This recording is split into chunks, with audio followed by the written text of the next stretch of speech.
Hello everyone and welcome to lead code skill series.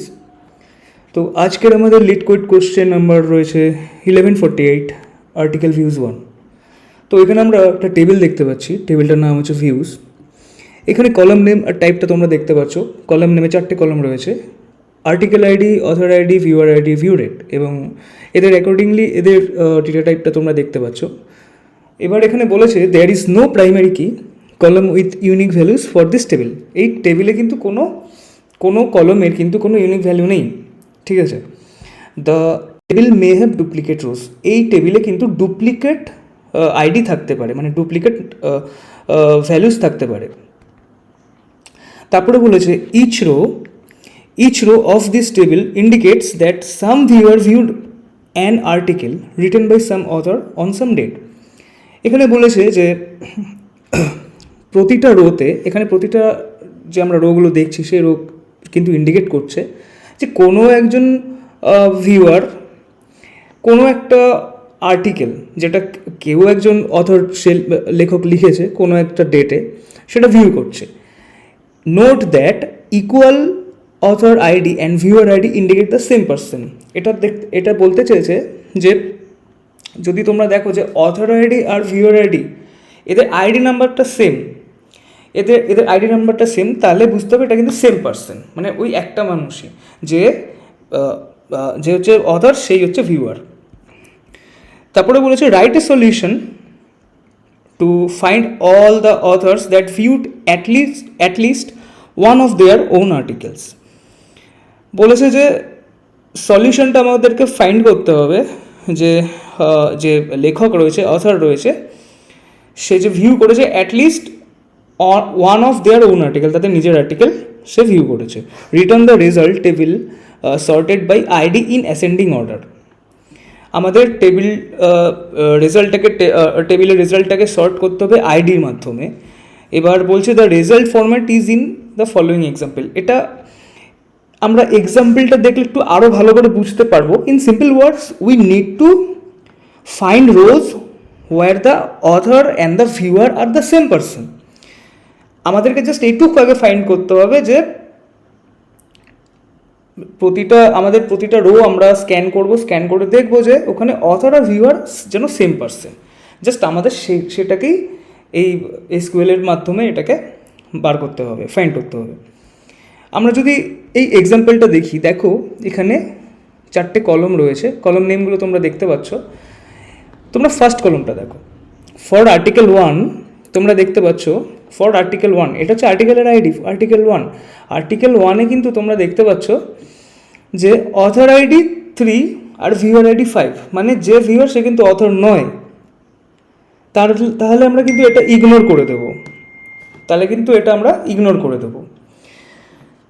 এটাও আবার second লাইনটা তোমরা দেখতে পাচ্ছ, এটাও আর্টিকেল 1-এর জন্য, এটাও সেম, যে অথর আইডি 3 আর ভিউয়ার আইডি 6, তাহলে এটা আমরা ইগনোর করে দেবো। বাট 3 নম্বর লাইনটা আমরা দেখতে পাচ্ছি, 3 নম্বর রো যেটা আমরা দেখতে পাচ্ছি সেটা হচ্ছে আর্টিকেল আইডি 2, অথর আইডি 7 এবং ভিউয়ার আইডি 7, মানে এখানে যে অথর সে হচ্ছে ভিউয়ার, ঠিক আছে।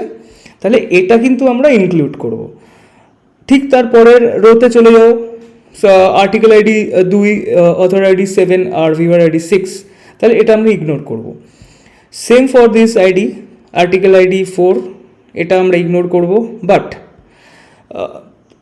আর্টিকেল আইডি 3 যেটা কিন্তু আমরা দেখতে পাচ্ছি, এখানেও কিন্তু আমরা একটা অথর আইডি এবং ভিউয়ার আইডি সেম পেয়েছি, এটাকে কিন্তু আমরা ইনক্লুড করব। এবং তারপরে রোতে আমরা দেখছি এটা কিন্তু ডুপ্লিকেট ভ্যালু। এবার আমাদের কোয়েশ্চেনে ফার্স্টেই বলে দিয়েছিল যে the table may have duplicate values, এবং আমাদের কিন্তু এটা এইখানেই বলে দিয়েছে যে at least one of their on articles, এবং এটাকে কিন্তু ডুপ্লিকেট ভ্যালু যেটা আছে এটা কিন্তু আমাদের নেগলেক্ট করতে হবে। এবার এসকিউএলে ডুপ্লিকেট ভ্যালুস যে কোনো রোতে থাকলে সেটাকে যদি আমরা নেগলেক্ট করতে চাই, যদি 2 রকমের ভ্যালু বা 3 রকমের সেম ভ্যালু থাকে, ডুপ্লিকেট ভ্যালু যেটাকে বলে, ডুপ্লিকেট থাকলে সেটা আমরা যে কিওয়ার্ডের মাধ্যমে আমরা এসকিউএলের থ্রু ওটাকে নেগলেক্ট করতে পারি, সেটাকে বলা হয় ডিস্টিংক্ট, ঠিক আছে। তো আমরা এখানে কোয়েরিটা আমরা লিখি সিলেক্ট, আমরা এখানে অথর আইডি ভিউয়ার আইডি কোনো একটা নিলেই হলো, আমি এখান থেকে অথর আইডিটা নিয়ে নিয়েছি, তোমরা চাইলে ভিউয়ার আইডি নিতে পারো, আমি এখানে অথর আইডি নিচ্ছি। এবার এখানে আমাকে লিখতে হবে ডিস্টিংক্ট ওয়ার্ড কিওয়ার্ডটা। কেন লিখছি এই ডিস্টিংক্ট কিওয়ার্ডটা? কারণ এই ডিস্টিংক্ট কিওয়ার্ডটা ইউজ করলে এসকিউএল কী করে, তোমার কলমে কোনো রোতে যদি ডুপ্লিকেট ভ্যালু থাকে সেই ডুপ্লিকেট ভ্যালুটাকেও নেগলেক্ট করে দেয়। That is Y I am using this distinct keyword.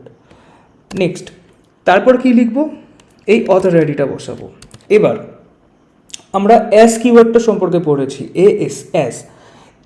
As কিওয়ার্ডটা কোন সময় আমরা ব্যবহার করি, যখন আমরা কোনো কলমের নামকে আমরা আমাদের মতন করে নেমিং করে নিই, নেম কনভেনশন করে নিই, তা সেটা আমরা অ্যাস ইউজ করি। ধরো আমি এই অথর আইডি কলমটাকে আমরা কোনো একটা নাম দিতে চাইছি আমাদের মতন করে, সেইটা করতে গেলে কিন্তু আমাদের এই অ্যাস কিওয়ার্ডটাকে ইউজ করতে হবে। আমি এটাকে নাম দিচ্ছি আইডি। তারপর কোথা থেকে আমরা এটাকে ডেটাটা ফেচ করব, ফ্রম এই ভিউজ টেবিল থেকে। এই যে ভিউজ টেবিলটা তোমরা দেখছো, ভিউজ টেবিল থেকে। তারপর এবার আমাদের কন্ডিশন দিতে হবে। কন্ডিশন কি? কন্ডিশনে আমরা হোয়ার ক্লজটাকে ইউজ করব। আমরা লিখব হোয়ার এই অথর আইডি এটা ইকুয়ালস টু ভিউয়ার আইডি। কারণ যদি ভিউয়ার আইডি আর অথর আইডি যদি সমান হয়, এটা যদি ইকুয়াল হয়, তাহলেই তো আমরা ওই আইডিটাকে আমরা ফাইনালাইজ করতে পারবো না কোয়ারির মাধ্যমে। তো সেই জন্যই আমি লিখছি where author ID equals to viewer ID. এবার আমাকে লাস্টে এখানে বলেছে, তোমরা দেখতে পাচ্ছ, return the result sorted by ID in ascending order. এবার আমি কিন্তু এখানে আইডি দিয়েছি, ওরা কিন্তু এখানে আইডি লিখেছে। এটা করলে কোনো ভুল নেই, বাট যেহেতু এখানে কোয়েশ্চেনে আমাকে আইডি কিওয়ার্ড একটা নেম স্পেসিফিকভাবে বলে দিয়েছে, সুতরাং আমি এখানে ওই নামটাই নেব, আমি আমার নামটা নেব না।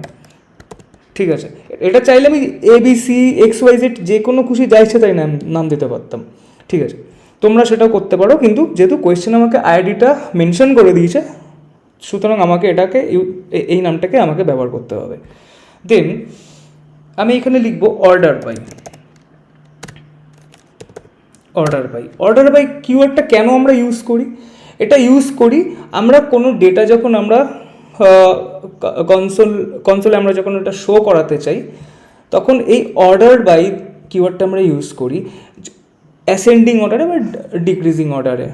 ঠিক আছে, ডিসেন্ডিং অর্ডার বা অ্যাসেন্ডিং অর্ডার। তুমি যদি ইনক্রিজ অর্ডারে এটাকে দেখাতে চাও, দেন অর্ডার বাই বলতে হবে, অ্যাসেন্ডিং অর্ডার যেটাকে বলে। আর যদি ডিসেন্ডিং অর্ডারে দেখাতে চাও, মানে একদম লাস্ট থেকে ফার্স্ট অব্দি যদি তুমি আসতে চাও, তাহলে তোমাকে লাস্ট থেকে DESC কিওয়ার্ডটা ইউজ করতে হবে। আমি সেটা দেখিয়ে দিচ্ছি। অর্ডার বাই আমরা কী করব, এই আইডিটা ইউজ করছি। এটা করলে এই অর্ডার বাই আইডি লিখলে কিন্তু অটোমেটিক অ্যাসেন্ডিং অর্ডারে এটা চলে আসবে। দেখে নাও, আমরা এটাকে রান করলে কিন্তু আমাদের এই টেস্ট কেসটা কিন্তু অ্যাকসেপ্ট হয়ে গেছে। আমরা দেখতে পাচ্ছি যে এটা আমাদের ইনপুট ছিল, এটা আমাদের ইনপুট ছিল, আউটপুট কিন্তু আমাদের 4 7 বেরিয়েছে, মানে অ্যাসেন্ডিং অর্ডারে বেরিয়েছে, মানে 1 2 3 4 যেভাবে এগোতে থাকে সেভাবে আমরা পেয়েছি। আমাদের এক্সপেক্টেড ছিল কিন্তু 4 7, আমাদের রেজাল্টটা কিন্তু সেম বেরিয়েছে, তাই এটা পাস হয়ে গেছে। এবার যদি আমাদের কোয়েশ্চেনে বলতো যে ডিসেন্ডিং অর্ডারে, এটা যদি অ্যাসেন্ডিং অর্ডারে না বলে বলতো যদি ডিসেন্ডিং অর্ডার, দেন আমরা কী করতে কিচ্ছু না, জাস্ট এই আইডির পাশে পরে গিয়ে আমরা লিখলাম DESC। যদি আমরা এটা করতাম, তাহলে তোমরা দেখতে পাবে যে এটা ডিসেন্ডিং অর্ডারে এটা চলে এসছে। দেখে নাও, এই দেখো আউটপুট আমাদের এসছে 7 4, আমাদের এক্সপেক্টেড ছিল কি 4 7, কারণ আমাদের কোয়েশ্চেনে বলে দিয়েছে অ্যাসেন্ডিং অর্ডারে। সুতরাং আমরা এভাবে কিন্তু জিনিসটাকে বলতে পারি, যদি আমাদের কোয়েশ্চেনে এটা বলা থাকতো যে ডিসেন্ডিং অর্ডারে। সুতরাং আমরা এটা লিখবো না, আমরা এটাকে রান করব। আমাদের কিন্তু টেস্ট কেস পাস হয়ে গেছে।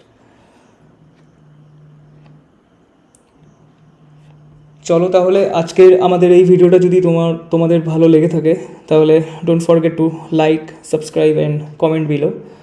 চলো দেখা হচ্ছে নেক্সট ভিডিওতে।